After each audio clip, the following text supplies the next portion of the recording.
Bulldog Sports page brought to you by Kaufman and Lind Injury Attorneys. So, Dog, the Magic lose, the Lightning win last night.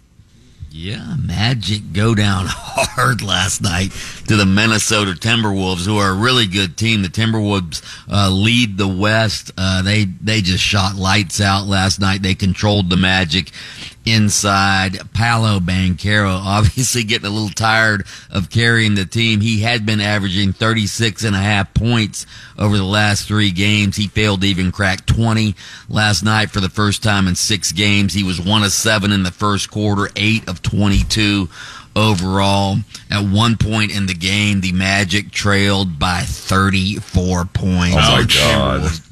Timberwolves just led it from wire to wire, ended up winning the game, of course, 113-92. So, and it doesn't get any easier for the Magic. I mean, they've got the Heat coming up. They have the Oklahoma City Thunder, who are another great young team.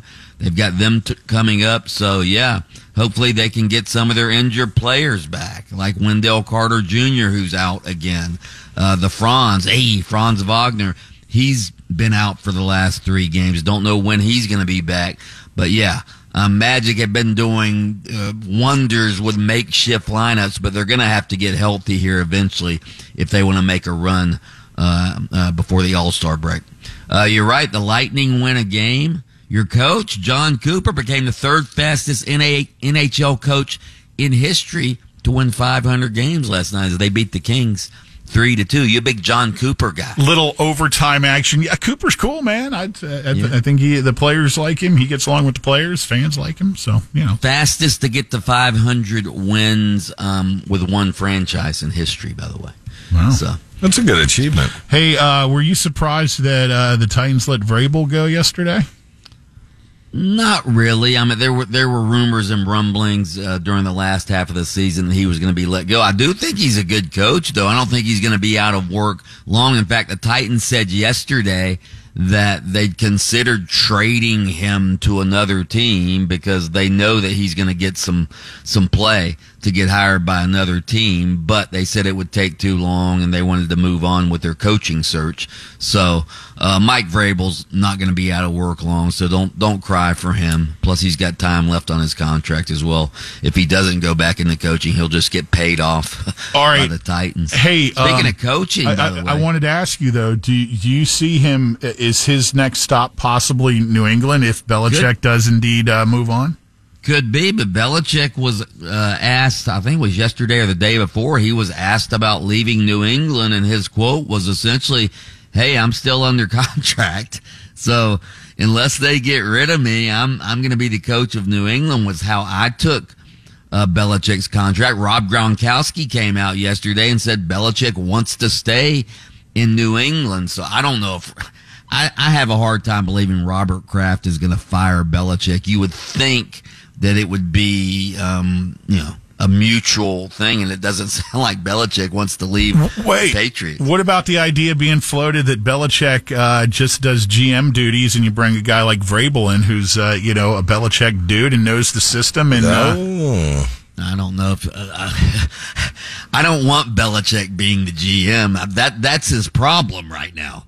He's been a bad GM. I don't know how good of a coach. I don't know how good of a coaching job he's done over the last couple years, but he's certainly not done a very good GM job as far as drafts and signees. So I don't think that's a very good idea to let Belichick be the GM. I mean, to me, Belichick needs to coach and let somebody else. If Vrabel wants to come in as the GM, I think that'd be a more successful thing. Well, yeah, that's, I guess, another way you could arrange the pieces. And like you were saying with Kraft, I don't see Kraft firing him like you're mentioning, because the relationship they've had and what Belichick's done for them over the years. You can't just... Plus, Belichick may know where some of Kraft's skeletons are buried.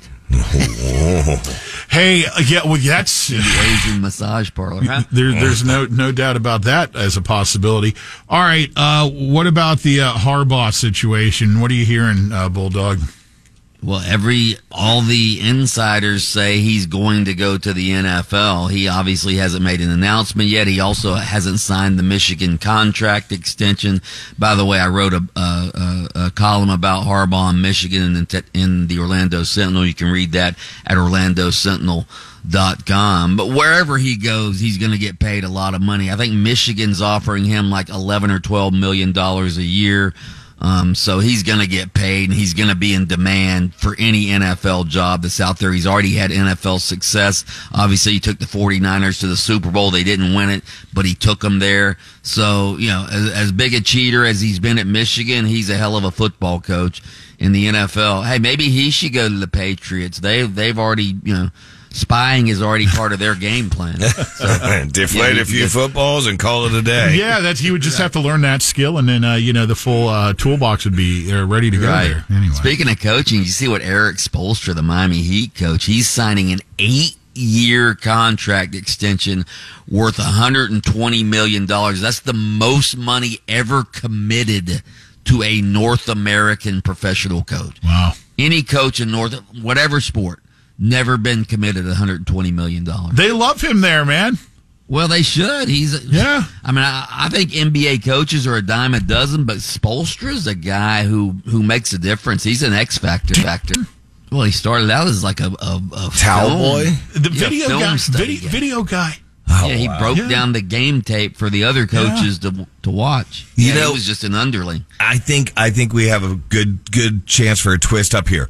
Harbaugh, I believe, was offered. I know you said $10 million a year. I think that I heard $110 million total. So maybe Harbaugh should say, you know what? I'm going to be a baller. I want $121 million just to be the record paying coach. Oh God! Hey, Lynn. Speaking of coaches, real quick, a columnist down at the South Florida Sun Sentinel, Chris Perkins, wrote that if Mike McDaniel doesn't win on Saturday, he should be on the hot seat. No, he shouldn't be. The team is decimated with injuries. That's ridiculous. They made it to the playoffs, man. Absolutely ridiculous. 3-11 against teams over the last two seasons. Teams that have been to the playoffs. 4-9 in December. All right. The last two seasons. Mike the Bulldog Bianchi's sports page brought to you by Kaufman and Lynn Injury Attorneys. That's right. Listen to Under Oath with attorney Jeff Kaufman every Saturday morning at 7:30 on FM 96.9 The Game. Catch extended versions of Under Oath by searching for Under Oath with Jeff Kaufman on your favorite streaming platform. Oh, oh.